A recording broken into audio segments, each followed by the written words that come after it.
Ito, lalagyan na natin ng fermentation lock.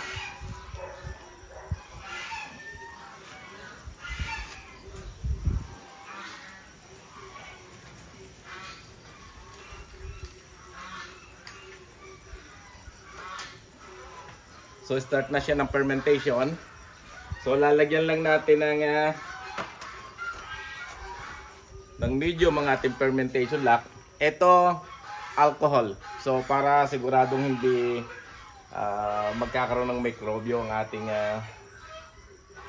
medium na ginamit, ano. So yan, kung makita nyo, umalsa siya dahil nagkakaroon na ng activities yung ating yeast, ano.